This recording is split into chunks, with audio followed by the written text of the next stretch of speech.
Hello and welcome to the latest episode of the Terrace Podcast. I am your host, Craig Fowler, and after a 1 week hiatus due to unforeseen circumstances, we are back with a review of the Scottish Premiership weekend. But not just that, we are also going to be covering what was an epic League Cup final between Celtic and Rangers, the match finishing 3 each, before Celtic ultimately, almost feels like inevitably at this point in time in the Scottish football landscape, won the game in the end on penalties, winning 5-4. And of course, to talk about that game and the 4 Premiership matches which took place across the weekend, I am joined by our resident Rangers fan, Euan Taylor. Hello, Euan. Hello, Craig. Hello. It's a very sad hello for a Rangers fan. Yes. Not much defiance in that. There wasn't much defiance, no. No, there's not. Yeah, that's one of those where you very much regret saying that you'll turn up on a podcast on a Monday after the weekend's events, but never mind. We're here now. Let's get through it. Let me start with a question for you, Euan. Mm-hmm. And this is based on basically the chat that was going on in the WhatsApp group chat earlier for the Terrace. How shite is it to be a Rangers fan right now? Very. It really is. It really is. It doesn't matter really what happens. Nothing good ever happens. I mean, I suppose it must be, obviously a lot of listeners to this will support, what I would, deem Diddy clubs. And, and they'd be like, well, surely it's actually all right because you win most weeks. But yeah, it doesn't really matter. If whenever anything important happens, you don't. And even when really, really good things happen, something really, really catastrophic happens very, very soon after, like the Europa League final run. So yeah, it's crap. Is the answer at the moment, and there's no real sign of that turning. And every time we go into an Old Firm at the moment, I sort of think, well, we should get beat here. We're worse than Celtic, but we are due, and we are due. We really are due, like a game where we get. You're convincing yourself at this point. I know. We are due. We are due. I mean, please, God, let us be due. I know people will balk at this, but for two teams that are as relatively close in levels of ability and indeed budget and everything else as Rangers and Celtic are. I'm not saying that the Rangers are as good as Celtic, but they're close enough. And for how tight the majority of the games are, for Rangers not to have got lucky, or for Celtic not to have been very unlucky in a game, given the amount of times we play each other, is incredible. And that this is something I was actually thinking about. This was something I was thinking about coming into this podcast and after the game, and actually during the match on Sunday, because I mean, you're right in terms of the Scottish football landscape that Celtic and Rangers are obviously very close to each other, and typically most seasons you should both win just about every single game and be going for the title to the very end. But that very rarely actually happens. And it's certainly not happening this season. Certainly if this season was not finished today, the Rangers, although if they do win their game in hands, will go second. They're not even in second at this point in time. Mm-hmm. So I was thinking this, in the Scottish football terms, if you're looking back at the rivalry in general, there is a significant gap, I would say, between the two of them in terms of the quality when you're looking at the sides. And you're right. Going into a lot of these games, you think, well, Rangers are not going to win. And you even actually said after the semi-final, with the Motherwell performance, we used the word dreadful, but won it, you were like, I don't even want us to reach this final because we're going to get absolutely gulled by Celtic. And there's been a few games like that recently. And I think particularly under Philippe Clement, where Rangers, it looks like they're going to get gubbed. And they don't. And they actually give Celtic a good game. But when it comes to the end of the match, the scoreline reads, or whatever it reads a Celtic victory. Or in a game that Rangers really had to win, it reads a 3-0 draw at Ibrox. Mm-hmm. And I couldn't make up my mind. So you could have luck applied to it. Mm-hmm. You could also have the thing where Hibs are the classic example of this. Throughout the years, this quote-unquote culture. You're like, well, how could these cultures exist? It's different. Not only is it different players, it's different managers, it's different owners, and yet it still becomes a thing. And so right now, is it a case that Philippe Clement gets his team to play very well against Celtic, and therefore there is hope that things will turn in the future? or even actually putting that aside for 1 second, that he's getting his teams to play well against Celtic, and he's that close to getting over the line and getting a big victory?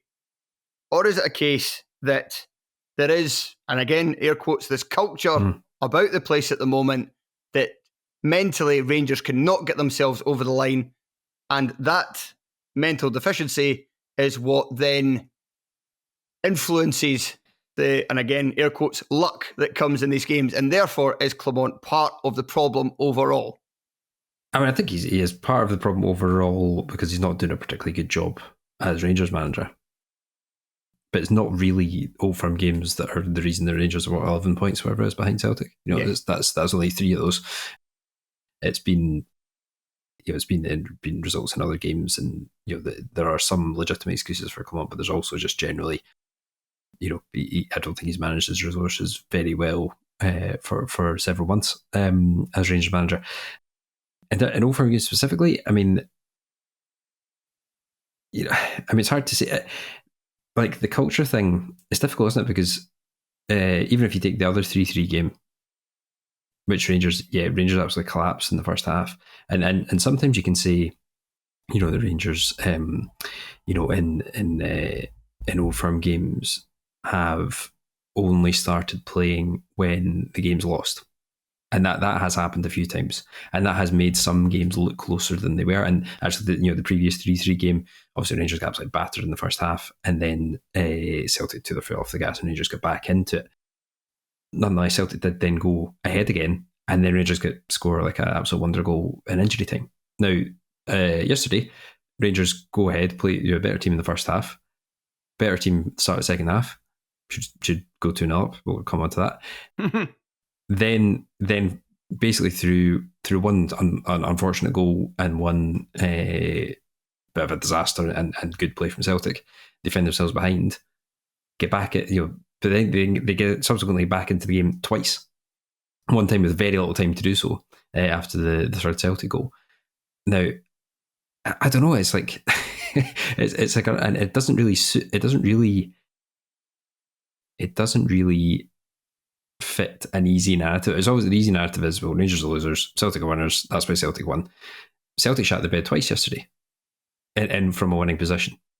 You can say Rangers did as well once, but Celtic did. That is that a winning mentality? I mean, Celtic were winning and then weren't, and then it went to penalties. Which yes, Celtic scored all the penalties, but that's and Rangers took one very poor one.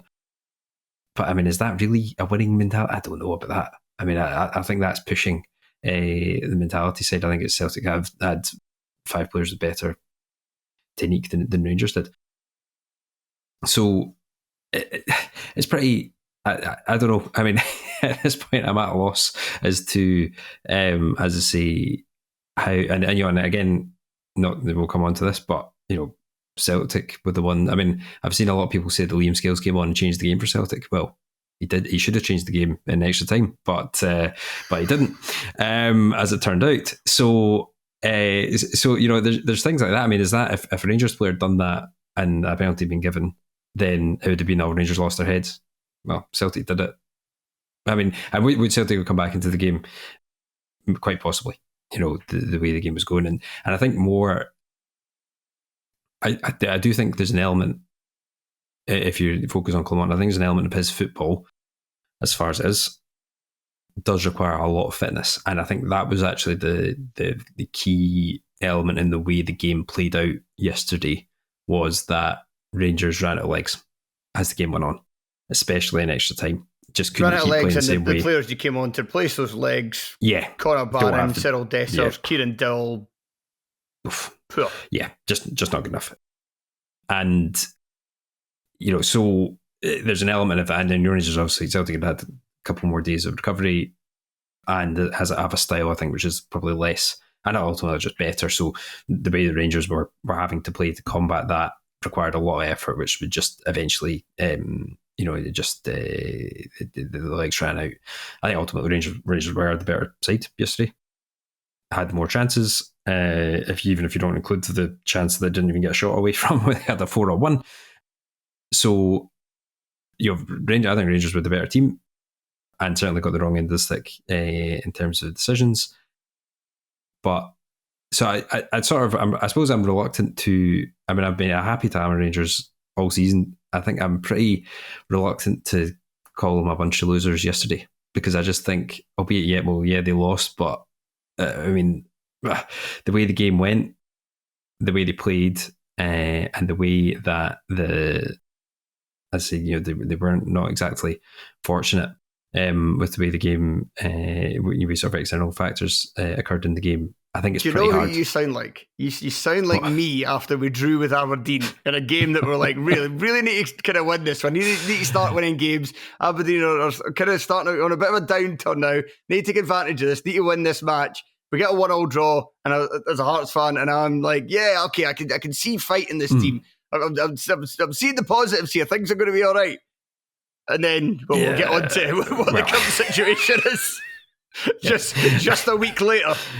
We will, and look, and I'm not convinced that this team has turned the corner whatsoever, and I'm certainly not convinced that Kwan has turned the corner. I think I'd be surprised now if he was to be sacked immediately. I think he will probably, and to be honest, there's some advantages to that, because I think Rangers need to get. It'd be better if we could get out of a cycle of changing manager mid-season.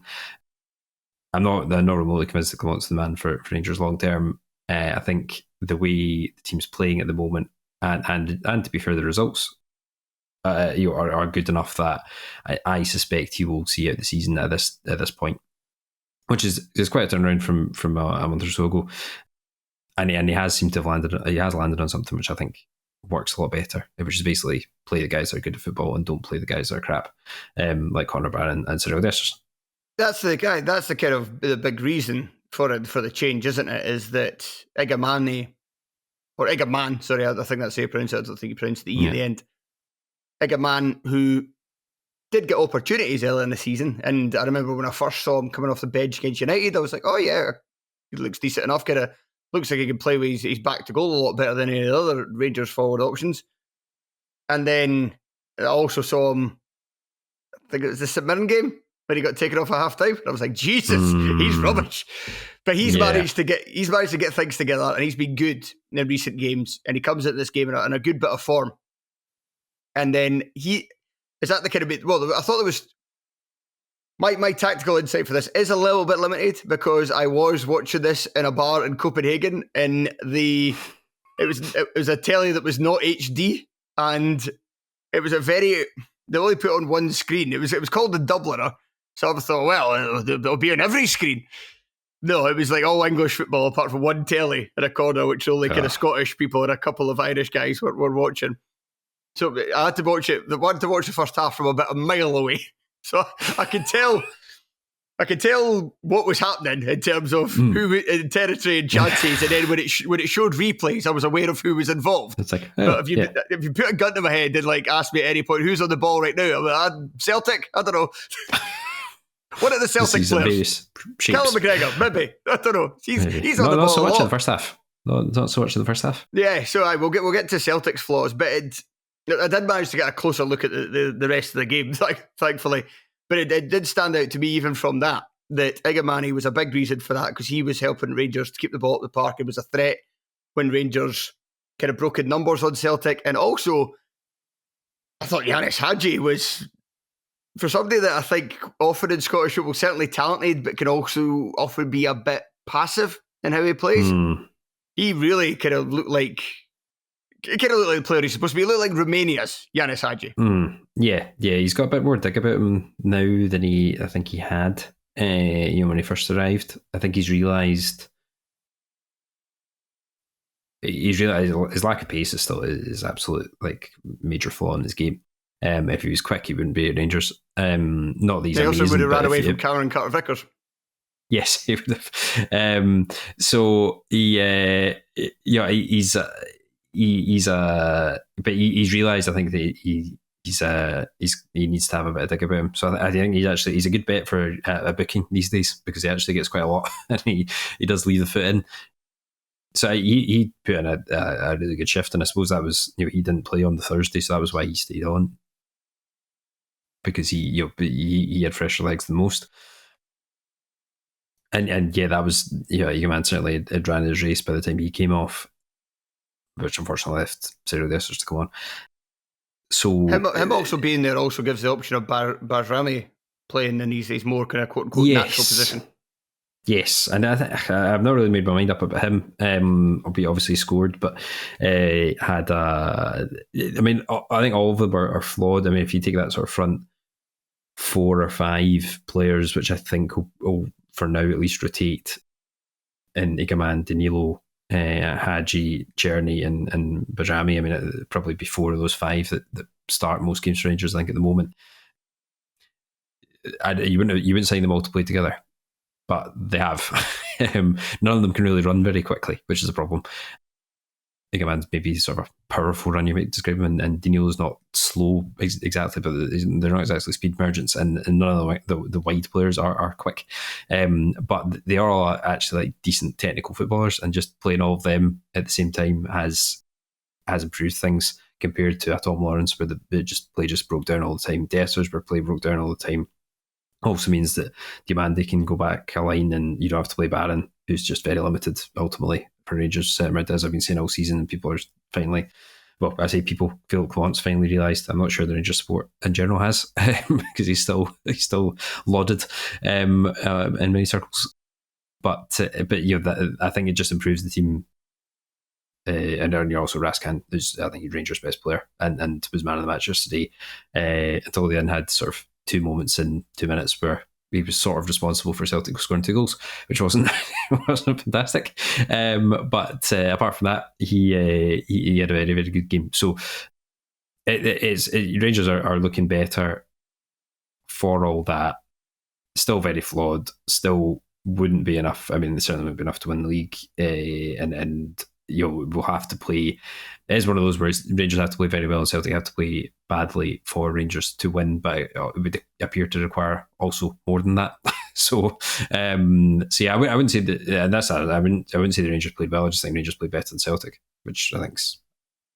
So why do you think? I know there would probably be some Celtic fans listening to this saying like, basically, I'm prefacing what I'm going to see here. I know that Celtic fans will be like, we've just won a cup final and you're asking a question like, why were Celtic shite? Like, we've just won an Old Firm cup final, or sorry, we've just won a Glasgow Derby cup final, and you're being the negative Celtic. But to me, that's the interesting thing, because I just assumed Celtic were going to turn up and win the game and win it in a, not necessarily comfortably, but like kind of like a 3-1 kind of game where like go 2-0 up, Rangers maybe get one back. There's a wee bit of kind of nerves, and ultimately Celtic's quality sees them through in the end. And ultimately their quality did see them through in the end, but it was a lot hairier for them than I thought it was going to be. So from somebody that probably was able to watch the game a bit closer than I was, what do you think what it was about Celtic that meant that they weren't anywhere near really at their best?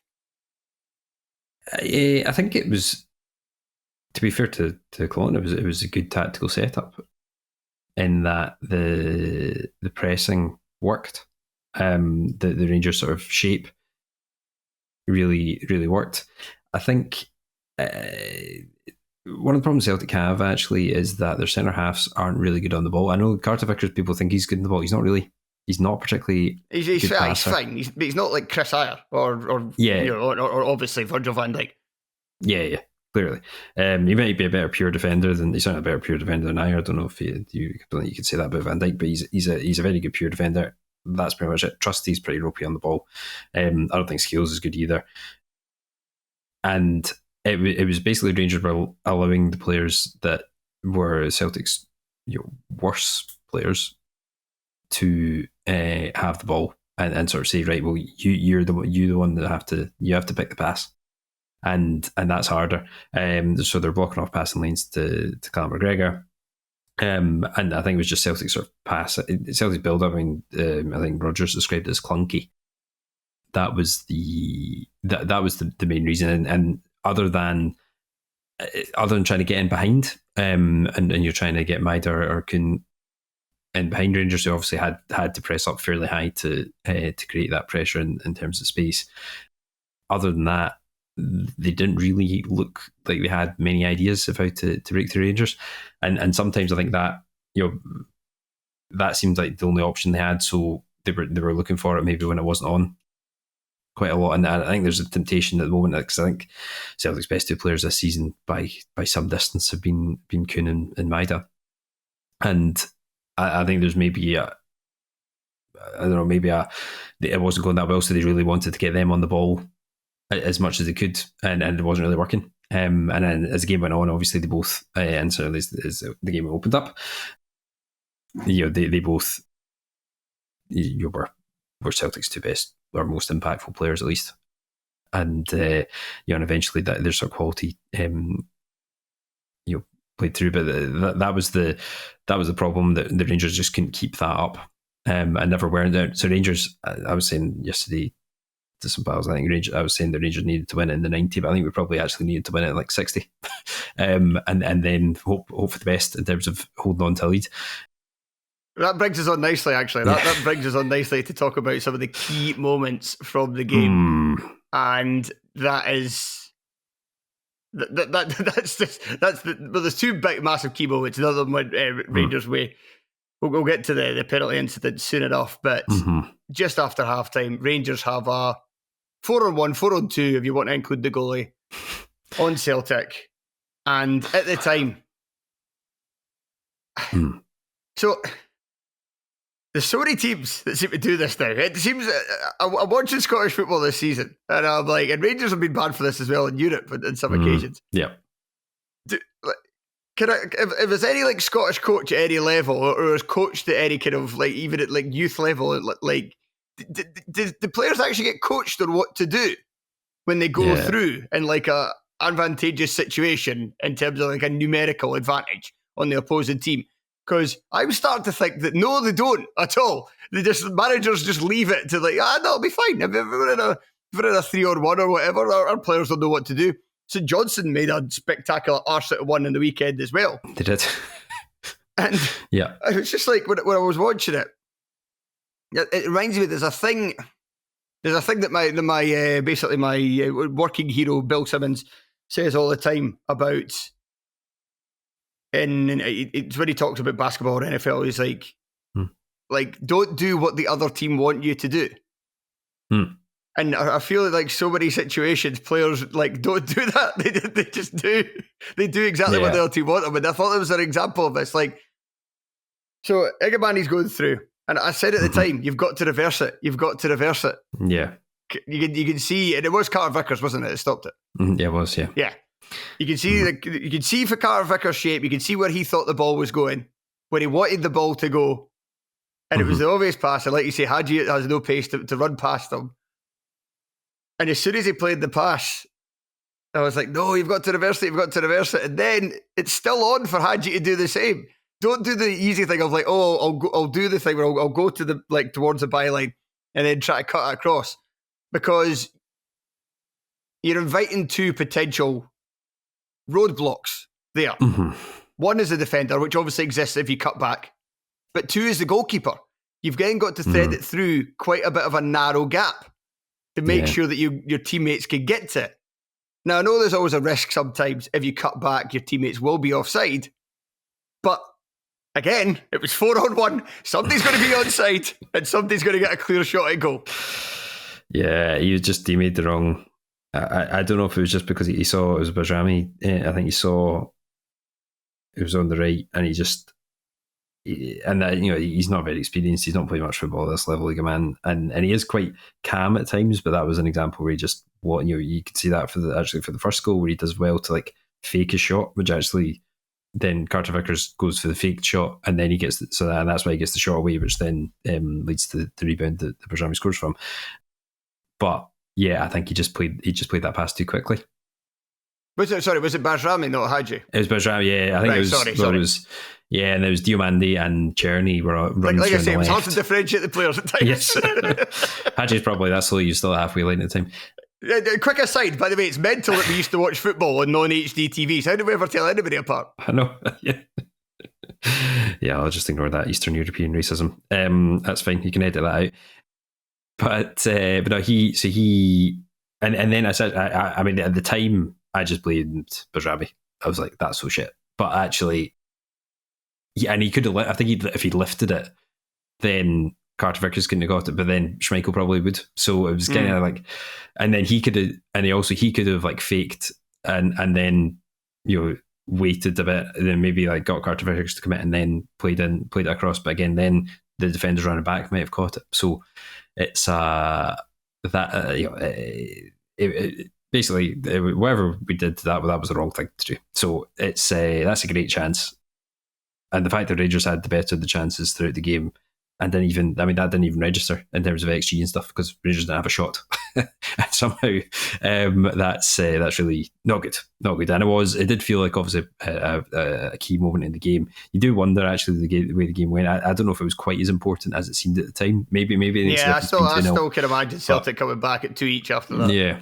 Yeah. So I think there'd have been a proper battering. It would have come at that point. But yeah, nonetheless, I would rather Rangers had scored and then seen what happened after that rather than what did happen. It's fair to say. So yeah, the other kind of big talking point. So yeah, obviously there's a few kind of goals we could go through, but we don't really have all that everyone much has seen time. Those. Yeah, everyone's seen them. We don't have to watch them. But it was wild. So Kuhn scores that goal, and like the Celtic fans around me are jumping up and they just like, well, that's it, it's done. And then for Rangers to immediately go up the park and score, it was like a proper like mouth the gate moment where I was like, what is going on? This doesn't normally happen. Not recently anyway. I know. And yeah, felt like it could have been a really big goal for Danilo. I mean, maybe it still will be, but yeah, that's sadly, it's one of these goals that'll just be forgotten now. And it was one of those. I suspect. I've said that lots. I'm not a big fan of extra time and penalties. I think the penalty thing was great for football when it was first introduced. I'm not sure now. To be fair, I don't really have a better a solution that's not without its own flaws. But if we are going to introduce like VAR, people in rooms away from the game making big decisions, I think in games like this, where both teams are still going for it at injury time and it's going back and forth and stuff, just be like that. Just keep playing. Just keep playing. See if somebody scores. There should be a decision on that. If it's a cracker of a game, they should instead of a number, a big U should go up on the board, and that stands for until somebody scores. And then if the game starts to get bogged down and everybody's too tired, they can be like, okay, let's go to penalties. Because I kind of felt like stopping the game then really took the sting out of it, and the extra time was a bit of a non-event, except. For one moment, Rangers get a free kick just on the outside of a Celtic penalty area. Liam Scales adjudged to have fouled Václav Černý. And I have to say, at the time, I think that might be a penalty. And then I saw the replay and I was like, I think that's in the box. And then there was a free kick. And I was like, again, I just put it down to, I'm not watching this to the best of telly. I think by that point, I was on my 5th pint. So I was like, right, okay, maybe I'm just judging this badly. But it's a very strange one, and the only thing I could see online today. So I think this was from the guy that does a Celtic State of Mind. He was like, well, there's a shock. The fouls for the first the trip, and then therefore plays dead in the shot pool is irrelevant. But no, that's outside the box. Yeah, because no referee is going to give a decision that quickly, and then like in that moment, just like right immediately. Okay, anything after this plays dead, that doesn't count. But that is maybe the only explanation I've got in my mind, other than they just missed it, which is. Yeah, I mean, I really don't like to go into officials because I just think I think it's ridiculous the abuse they get, and the failing to understand how difficult a job it is, and that they're always going to get mistakes, and it's the focus on referees as to why we have shit VAR in the first place. But that's one of those ones, and there's one of two this weekend where I'm like, do you either not know the rules or are you watching something else? Yeah, it's been a long time since I've been as angry about a decision as that. It's because they all go your way normally. Hey! That's. Except they don't. Like Rangers have not had the penalty in the league all season and should have had, I think, 4 according to the SFA themselves. With the VAR decisions they've got wrong. But come on, you need to balance it up in seasons when you're shite, and it's not going to matter anyway. Well, apparently, maybe that would have mattered just maybe. It's a very intricate and well thought out conspiracy that never ever works. It really is. Yeah, I mean, if you're looking for an excuse for the, I mean, look, maybe perhaps I'll stand to be corrected, but I suspect if there was an explanation for that decision, which wasn't, it was just a massive fuck up, we would have heard it by now from the SFA because they're not slow at releasing explanations when there is one. There isn't one here. The fact that people think they got to give it for the trip, then played advantage, allowed a foul to happen inside the box, and then pull it back for the first foul. What have you ever watched football before in your life? Like, what kind of advantage is that? Like, so that does not make a jot of sense. If Beaton may well have given it for the trip, but that doesn't matter because play continued. He didn't blow his whistle at the time. Play continued, and then Czerny's brought down by it was a massive grab of his shirt inside the box, clearly. Now, if we're going to put up with VAR, which we shouldn't because it's a waste of time and it's crap, and it literally, the game couldn't start on time, you could say because of the flares, but actually it was because VAR can't see. So the game is delayed because of VAR it can't see.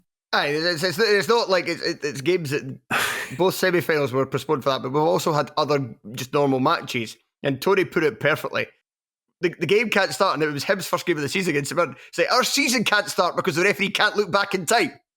Yeah, exactly. It's a nonsense. Like everyone listening to this podcast, presumably you've been to a game this season, will have been late getting home because of a VAR decision taking ages. I was at the Rangers Kilmarnock game last week, missed my train because they spent 10 minutes looking at 2 offside decisions, which were both yards on. Right, so that is what we put up with for accuracy in the goal marks, and to be fair, I've got issues with people complaining about VAR when it's subjective, because that comes down to sometimes just not understanding the rules or not understanding that sometimes there isn't actually a correct decision. It's different people will see it in different ways. That yesterday is a nonsense, and there's no justification for it. It's a factual one. It wouldn't have even taken Beaton to go over to the screen. He wouldn't have even had to go. It would have just been given, and it should have just been given by the VAR. And because it's a factual one. Well, that's actually an interesting point that you kind of make there. That it's actually something I thought about earlier, and that for it to really work, we maybe need, like, for VAR to stay, if it's just going to have to stay in some shape or form, then strip it back to just that. Like, guys, to a judge, has it crossed the line? Has the foul crossed the line in terms of a penalty? Yeah. Offside, things of that nature that are black and white. And if you could tell conclusively from what you're seeing, then change. And therefore, because I feel like almost an explanation for why that wasn't given is that there is a kind of, because you've seen it this season and it has made the football more enjoyable to watch, that referees are kind of being told, or the referees in the VAR station are being told, don't interfere quite as much. If it's nothing clear and obvious about it, don't get involved. So I wonder just if that was something at the back of their heads, just being like, possibly, but I mean that's, or if they were, there's not really much to it. But I wonder if that was something that's just kind of thrown them off. Whereas if their job was literally just be like, is it inside or outside the box? Is it offside? Is it across the line? Then that's just a more kind of streamlined way of thinking and operating. Yeah, I just think they didn't check it, which is again not really excusable. Yeah. So that's that. It's really. But that's annoying. what I mean, though. Like they didn't check it because maybe it was like, okay, there's no need to check that because that's a foul kind of thing, and they're not paying attention to the crucial part of it, which was it inside or outside the box? Yes, I think so. And also, I think somebody made a very good point about this in the Discord, saying that it was quoting somebody else, can't remember who, saying like to really, it's kind of like everything in football. Like it's not even taken it's not really changed much in terms of the fact that the players who moan the most get the more decisions because that gets things checked more. If it's a penalty, if it's in a penalty box and somebody's got like a hold of your shirt and you theatrically throw your hands up in the air and then immediately get up and start shouting at the referee's going to be like, right, okay, what happened there? If you just allow your shirt to be pulled with the same force and you just kind of go down and then get up and get on with things, very good chance that fuck all's going to happen. The only one I can remember well, Rangers, Celtic did have goal disallowed for offside by VAR this season against Rangers, but last season the one sort of VAR decision the Rangers got against Celtic was the penalty that Fabio Silva won against Alistair Johnson, which was a penalty, but Fabio Silva acted like that. As you can imagine, he would have. He was like, no, that's completely wrong. That's completely wrong. He picked up the ball, gave it to Tav to say, right, you're going to be taking a penalty here, so prepare yourself for it. Just acted as if, no, this is and he'd been booked for diving at this point. He was like, no, this is a penalty. Don't worry about it. It's a penalty. And you got to the point where he would have probably just sat down on the pitch and like refused to move if a penalty hadn't been given. But the Rangers players yesterday, they didn't claim. No, because they didn't. You don't know. I think Cherny must have been like, was that not? But just always claim. Just always do it. Just always piss and moan if you want to win a cup final. Yeah. And I think if we had, it would have been. But anyway, yes.